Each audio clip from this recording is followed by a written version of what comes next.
बिस्मिल्लाहिर्रहमानिर्रहीम। The Saudi अरब मेनकॉम अपने CEO सलीम इकबाल साहब द कशर रोर डॉक्टर अनवर अली साहब नन چې د پقمبر ساګر شادي حال کې چې د واده پروګرام و د دې واده لپاره ډېر ستر مشران او بیا د پاکستان پیپلز پارټي قومي اسمبلی ممبر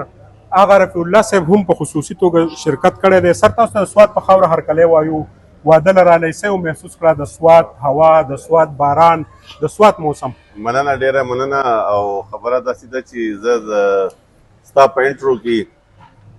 ما دې لکه وضاحت کوم زه اورسیز منسټري قائمه کمیټې چیرمین یم. منسټر چې دی زموږ هغه ډېر زموږ ښه خوږ ورور دی چودھری صالح حسین ما دې هغه د نور سواد په وروره زه نه پوره دنیا د سواد خلک او د سواد میلمستیا د سواد محبت د سواد مینه او د سواد د پاکستان سره چې کومه تاریخي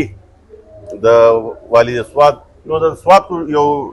ډېر غټ تاریخ دی او ډېر غټ دغه دی په داسې کم وخت کې چېرته دا زه بیانه شو خو بهرحال په کم الفاظ کې دا چې سړی راشي نو داسې لګي کله چې خپل کور ته راغلی. سردار ته هم وایي چې د اورسیز پاکستاني چې دی په سعودي عرب قطر دوبۍ کې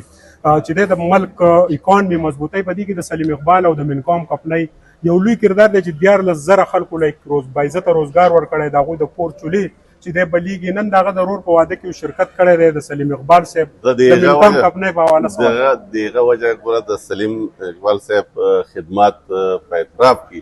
زما او د ده دغه تعلقات او زما او د ده د ریلیشن هم په دې هغه وجه باندې زیات شوي دي چې خاص طور پاکستانیانو ته چې کوم ریمیډنس راځي په هغې کې د سلیم اقبال رنګه خلکو یو محنت دی چې دا خلک تللی دي او هلته یو بزنس امپایر جوړ کړی دی د هغې په وجه باندې نن د دې ځای نه ډېر خلک پر روزګار دي او ډېرو خلکو ته او خاص طور پاکستان اکانمي ته فایده ده. نو انشاءالله ما منسټر صاحب سره خبره کړې ده چې سلیم الله صاحب دپاره به سپیشل اعزازي طور منسټر صاحب لیټر لیکي چې دا رنګه خدمات باندې او پوزټیو سردار ته وایي چې د پاکستان پیپلز پارټي کومه وګورساس په دې صوبه کې گورنر دی او سلیم خانجي چې دی هغه دلته کې د ډسټریکټ صدر دی بیا هم تاسو هغه فیسیلیټیز نه ورکوئ پیپلز پارټي په ګروث کې نه ده وجه څه د خیبر پښتونخوا د نه ولې خراب شو؟ موږ نه ده خرابه شوې خبره دا ده چې دا به ډېر اوچت بیس لاړ شي لیکن زه به تاسو ته یو خبره وکړم چې څه ټایم په 2018 کې الیکشن وشو که نه نو چې هغه ریزلټ او هغه خلکو سره چې کوم ښېګړې شوي دي هغه او بیا په 2024 کې نو چې کم خلکو د امپایر ګوتې ته اشاره یا د هغې په انتظار کې حکومتونه اخیستي دي بیا هغه ذلیل خوار شوي دي د عوام اشارې ته به انتظار کوو او انشاءالله زما دا ایمان دی چې فیر الیکشن وشي په پښتونخوا کې نو انشاءالله تعالی تیر به کامیابی. ډېره مننه ګران جهان مننه.